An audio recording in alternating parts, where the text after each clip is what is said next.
Corinthians! Corinthians!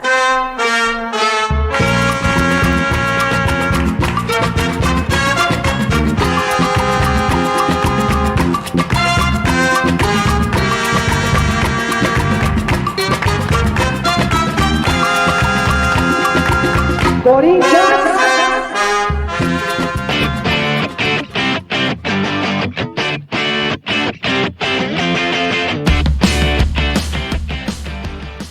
Alô, fiel torcida do Brasil e do mundo! Está no ar o podcast do Card Corintiano, disponível no YouTube, Spotify e também no TikTok. Não esqueça de nos seguir nestas plataformas, como também no Instagram, onde você confere os cards dos grandes ídolos que ajudaram a construir a história gloriosa do Esporte Clube Corinthians Paulista. Pela internet, chegamos aos 4 cantos do planeta e em todo lugar tem um corintiano ligado com a gente. Diga aí nos comentários de onde você nos escuta, estado de São Paulo, do norte do Brasil, do Japão, da África, de Portugal. O episódio de hoje tem muita informação sobre o amor de nossas vidas, o Esporte Clube Corinthians Paulista. Estamos em meio à interminável data FIFA, mas não é por isso que não há notícias do Timão. Brabas iniciam disputa pelo Campeonato Brasileiro Feminino, NFL na nossa casa, Ministério Público apertando o cerco aos ex-presidentes. Ufa! Isso tudo e muito mais a partir de agora no podcast do Card Corintiano.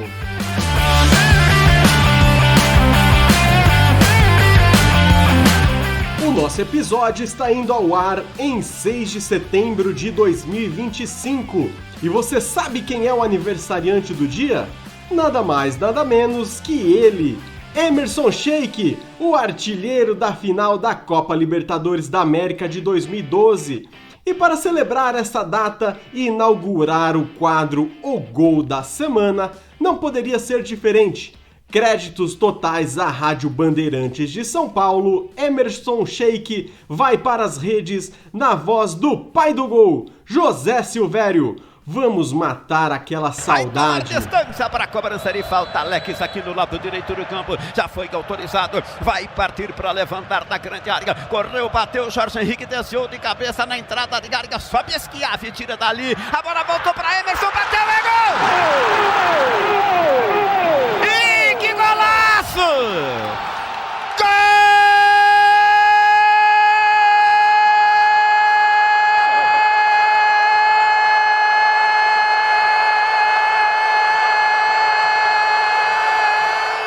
Do Corinthians! Salve o Corinthians! É de Emerson, camisa 11. A cobrança de falta, Chicão levantou na área, houve o desvio, a bola bateu no zagueiro, sobrou. Pediram me chuta, me chuta, me chuta. Emerson chegou, pegou de peito, de pé, tocou por cima do goleiro, no fundo do gol do Boca. Na marca de 8 minutos, etapa final do jogo.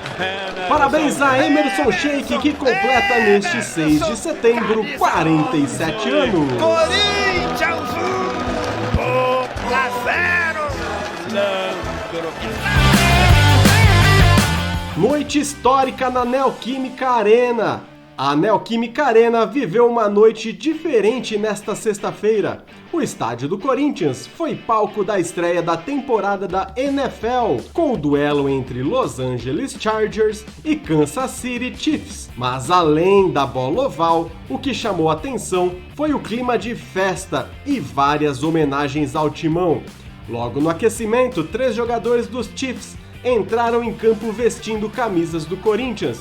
Juju Smith-Schuster foi o que mais empolgou a fiel, aparecendo com a camisa atual personalizada com o nome e número de Yuri Alberto. Marquise Brown e Xavier Worth também entraram na onda, cada um com uniformes de temporadas passadas. Teve até jogador dos Chargers aterindo à moda. Cameron Dicker, o kicker da equipe, chegou ao estádio usando uma peça da coleção lançada recentemente em parceria entre Corinthians e a marca Pro. A festa ainda contou com música. Ana Castela, torcedora declarada do Timão, cantou o hino nacional brasileiro e recebeu das mãos do presidente corintiano uma camisa oficial do clube. No intervalo, quem comandou o show foi a colombiana Karol G. Já os norte-americanos tiveram o hino nacional interpretado pelo saxofonista Kamasi Washington. A torcida corintiana também deixou sua marca. Um mosaico exibido no setor leste estampou a logo da NFL com a frase "O país do futebol", misturando o orgulho do futebol brasileiro com a recepção calorosa à bola oval. E para complementar, a transmissão internacional ainda destacou a festa do último clássico contra o Palmeiras, mostrando a arquibancada da Fiel provocando o rival. Dentro de campo, o jogo terminou com vitória dos Chargers sobre os Chiefs por 27-21, diante de quase 48 mil pessoas, recorde de público para a NFL no Brasil. Foi uma noite histórica que mostrou como a Neoquímica Arena pode, além de ser o templo do futebol corintiano, também palco de grandes eventos mundiais. Ministério Público cobra e aperta cerco a ex-presidentes. O Corinthians voltou a ser notícia fora dos gramados. Na quinta-feira, o Ministério Público de São Paulo deu prazo de 24 horas para que o clube entregasse documentos em uma investigação sobre possíveis irregularidades nas gestões de André Sanches, Duílio Monteiro Alves e Augusto Melo.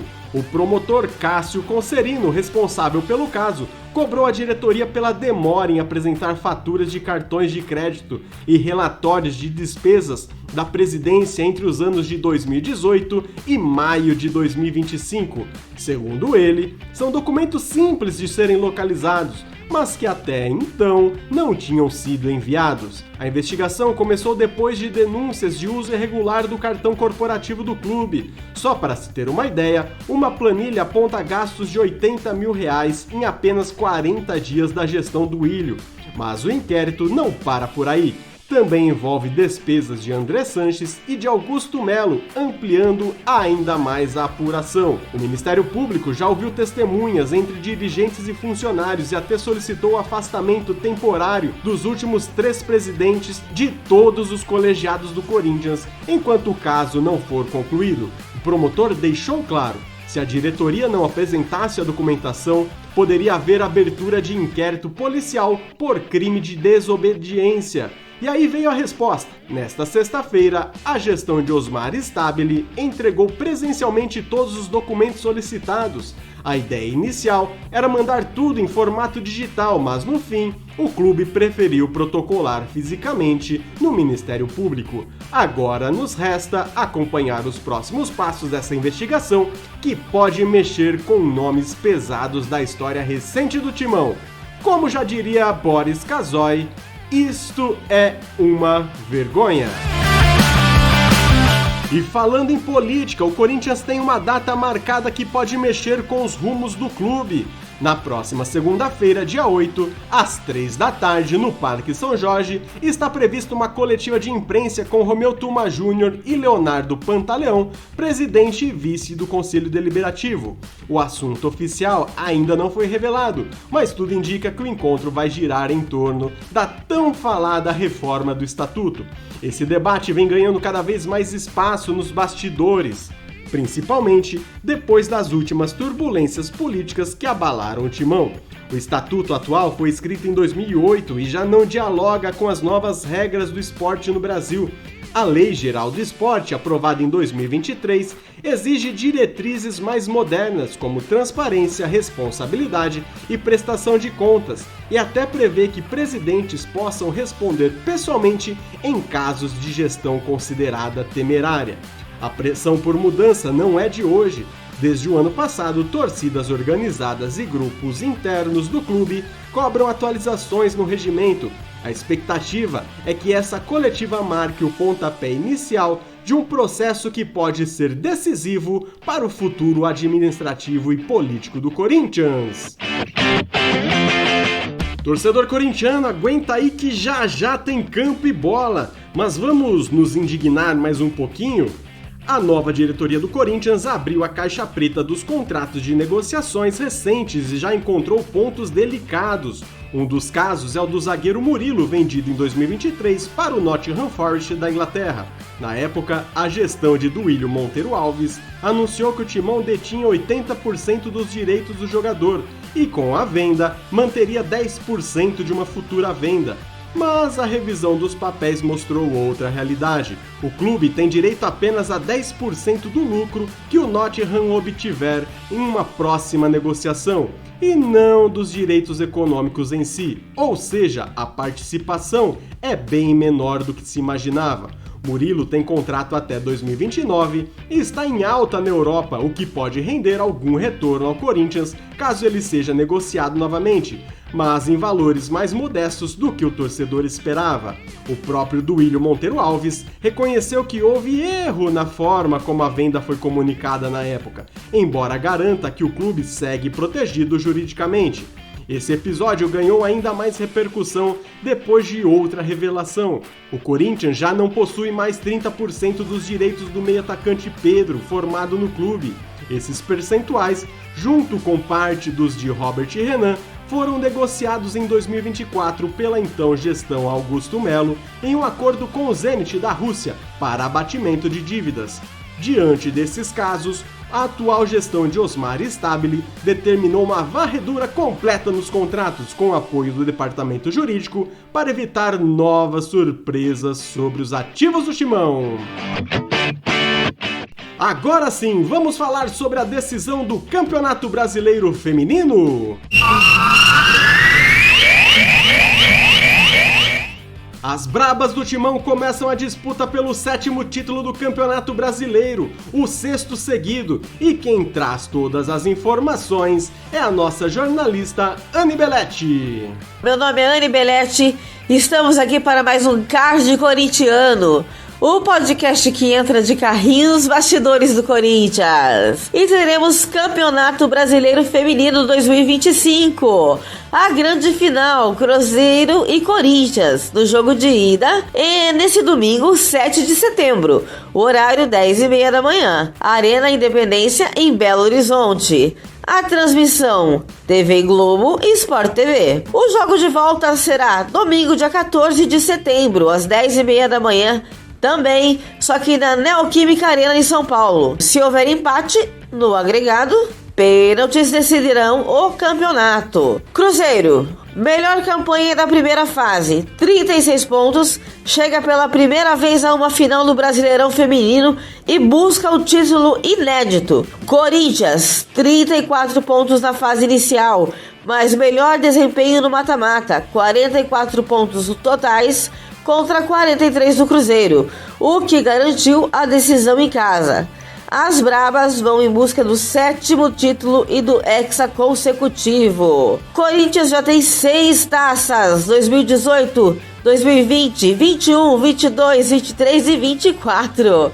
E Cruzeiro está estreando em competições de final. Na arbitragem nós temos Taislane de Melo de Costa, de Sergipe. Assistente 1, Mayra Mastella Moreira, Rio Grande do Sul. Assistente 2, Fernanda Kruger, do Mato Grosso. A quarta árbitra, Gleica Oliveira Pinheiro, do Pará. E a árbitra de VAR, Gilberto Rodrigues Castro. No caso não é árbitra, né, gente? É o árbitro. Então sim, o apito está garantido e com um time bem articulado por trás do monitor. Esta é a Anne Belletti que vos fala, apresentando mais um podcast Card Corintiano, e torçamos para que sejamos campeãs. Muito obrigado pelas informações a Anne Belletti. No futebol masculino, estamos em data FIFA, mas não é momento para folga. Nesta sexta-feira, foi realizado o 3º treino consecutivo sob comando do técnico Dorival Júnior, já de olho no jogo decisivo pela Copa do Brasil. O dia começou com trabalhos na academia e um aquecimento em campo. Depois o elenco participou de atividades em espaço reduzido, com foco em movimentações de ataque em profundidade e enfrentamentos diretos. Para fechar, Dorival dividiu os jogadores por setor e passou orientações táticas específicas, ajustando detalhes importantes para o duelo que vem aí. E que duelo! Na próxima quarta-feira, dia 10, o Timão recebe o Atlético Paranaense na Neoquímica Arena pelo jogo de volta das quartas de final da Copa do Brasil. Como venceu por 1-0 em Curitiba, o Corinthians tem a vantagem de jogar pelo empate para carimbar a vaga na semifinal. A preparação continua neste domingo, novamente no CT Dr. Joaquim Grava. O Card Corintiano é informação e análise. Para isso, chama agora ele, Luan Rocha, o Lagartixa Albina, direto de Charlotte, na Carolina do Norte. Fala aí, Lagartixa Albina. Fala aí, Lagartixa Albina, aqui de Charlotte, North Carolina, também conhecida como a Carolina do Norte. E não, eu não sou fã do Carolina Panthers, apesar de ser um time local daqui da Carolina do Norte e da Carolina do Sul. Não, eu não acompanho a NFL, eu não tenho nem saco pra ver jogo de futebol americano. Mas eu tenho que dizer uma coisa, o jogo na Neoquímica foi muito legal de assistir. Eu confesso que eu dormi um pouco, afinal de contas são quase 4 horas de jogo. O jogo começou às 8 e terminou aqui do horário da costa leste dos Estados Unidos, quase terminou meia-noite. Mentira, era umas 10 e tanto, perto das 11 horas. Comecei a ver o jogo, fiquei meio que com sono, botei outra coisa pra assistir, a dona Lagartixa veio, eu mostrei pra ela, vi o show do intervalo e fiquei ouvindo o jogo enquanto terminava de limpar a cozinha. Mas tiveram boas jogadas do Patrick Mahomes, ótimos touchdowns feito pelo Chargers e o Kansas City Chiefs. Muito legal para quem acompanha, né? Apesar de eu não gostar de futebol americano, é interessante que a NFL expanda a marca deles mundialmente e que venha para o Brasil, né? Que vá para o Brasil, desculpa, venha seria se viesse para a Carolina do Norte, mas não vá para o Brasil, ainda mais para o nosso estádio, né, em São Paulo, Itaquera, e mostra para o mundo como que os brasileiros são apaixonados pela NFL e também como tem uma demanda pelo produto, né? Afinal de contas, não só a Casa TV, como também a GA TV e a Globo, né, farão transmissões dos jogos de futebol americano. Fora isso, temos aí a final do Brasileirão Feminino, o Corinthians e o Cruzeiro, e as brabas são, na minha opinião, as favoritas. Afinal de contas, levantaram a taça 6 vezes, né, gente? Levantaram a taça 6 vezes. E pode levantar pela 7ª vez. As brabas que tem sido o melhor time feminino da América do Sul. E eu diria o seguinte, se tivesse Mundial Feminino, nós levantaríamos a taça. Afinal de contas, as americanas são boas, mas as brabas são valentes. Fizeram jogos que tiveram viradas sensacionais. A última partida pelo Paulista Feminino, por exemplo, estávamos perdendo pro Red Bull Bragantino de 2-1. As bravas foram e viraram para 3-2. 3-2. Queria que o nosso time masculino jogasse igual as bárbas. Mas é isso aí. Elas fazem e nos representam. São mágicas, são valentes e merecem todo o nosso apoio, todo o nosso carinho. Então, vai Corinthians, barbas. Transferban ainda persiste, né? Fazer o quê? Ficamos aí à mercê da Santos Laguna, aceitar os pagamentos, mas também tem a questão do Matias Rojas, tem a questão do Rodrigo Garro, tem a questão do Maicon com o Shakhtar, então é aquela coisa, né? Esperar que o Corinthians consiga aumentar o seu caixa para poder pagar essas dívidas, né? Que são devidas. Sejamos sinceros, elas devem ser pagas. Todas elas devem ser pagas. O Corinthians não pode ficar devendo valores milionários e também precisa de um departamento de futebol que saiba contratar melhor. Nós temos a contratação do Rodrigo Garro, que foi excelente. Nenhum de nós reclamamos dela. Mas o Félix Torres, que apesar de ser jogador de seleção, ele deixa muito a desejar. Faz a gente até ficar puto com o cara, né? Por ele ser tão relapso e displicente. E é claro, temos o jogo da volta da Neoquímica Arena pela Copa do Brasil. Tema principal da nossa live, Giro de Terça. E, meus amigos, não quero entrar num clima de já ganhou, mas estamos muito próximos de avançar para a semifinal. Então, teremos de volta Yuri Alberto, teremos de volta Martins, Rodrigo Garro e quem sabe até mesmo Memphis Depay. Então, temos aí uma grande possibilidade de avançar para a próxima fase da Copa do Brasil e chegar perto desse quarto título que ainda não nos foi agraciado. Fora isso, um grande abraço, um grande beijo e um Vai Corinthians!